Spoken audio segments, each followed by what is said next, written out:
Warning, the following content is rated WTF-ITS for what the fuck is this shit, and may contain pointless ramblings about nerdy nonsense. CG in anime. Why is it so terrible all the time? From Van Dread to modern day anime like Berserk, Knights of Sidonia, and Expelled from Paradise.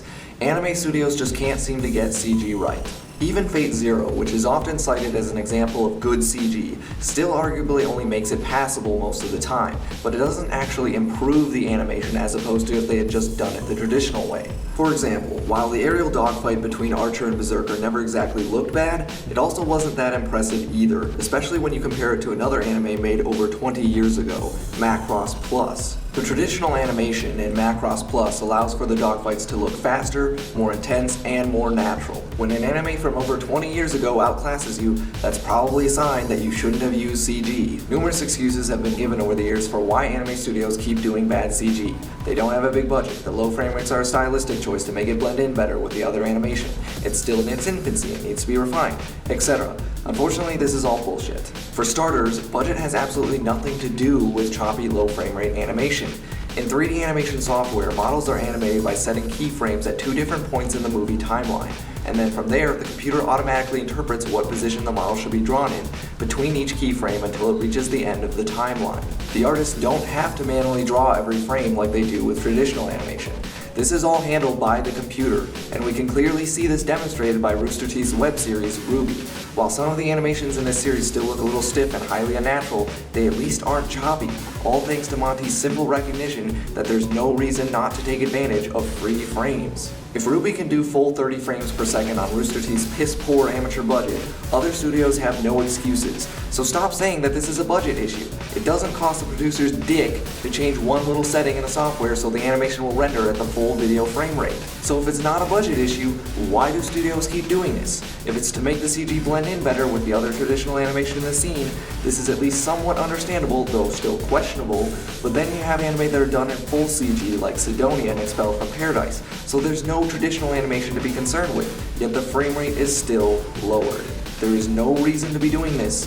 What anime studios don't seem to get is that 3D CG is fundamentally different from traditional animation. Just because you lowered it to the same frame rate as you would normally animate a 2D scene doesn't make it feel like it's being traditionally animated. It just makes the animation look needlessly choppier and more awkward because the viewer can obviously tell that it's a 3D model. And if your goal is to make your movie lower frame rate as a stylistic choice to make it more like a traditional anime, well then here's an idea. Why not just fucking animate it like a traditional anime? I know, crazy idea. I'm just throwing it out there though. I'm just throwing it out there. You could try that. You're basically artificially shitifying your animation rather than taking advantage of its strengths, and it's time that anime studios recognize this.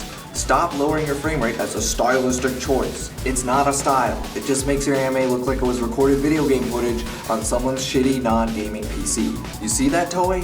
When you up the frame rate, the animation actually begins to look halfway decent. So why avoid doing it in other scenes when it costs you nothing? So I've talked a lot now about why anime continually fails at CG, but it can actually be done right with technology and resources already available to studios. In fact, we already have an example of an anime that doesn't just get CG right, but it actually genuinely improves the animation instead of just making it passable.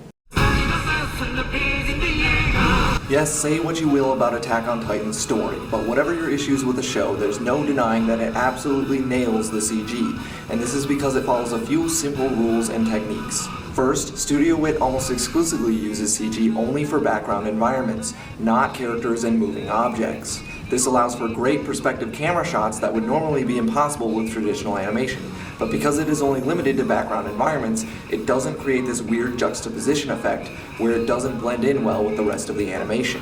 When the show does use CG on moving objects, it will place them at a great distance from the camera so that it isn't easy to notice, or Studio Wit will make heavy use of post-processing effects so that the CG doesn't stick out like a sore thumb, such as in this scene where the soldiers are filing out of the rally.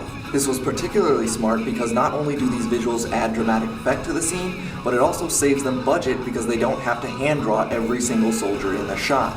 By following just a few simple techniques like this, the artist can drastically improve the use of CG in their final composites. So anime studios clearly can make good CG. It's time to stop making excuses for it, and it's okay to demand more from producers, especially when we know they can do better. Let's play a game. Click the subscribe button to win. Wow, you really suck at this game, don't you? It's right fucking there. Just click on the button. What a noob lord. Get on my level, loser.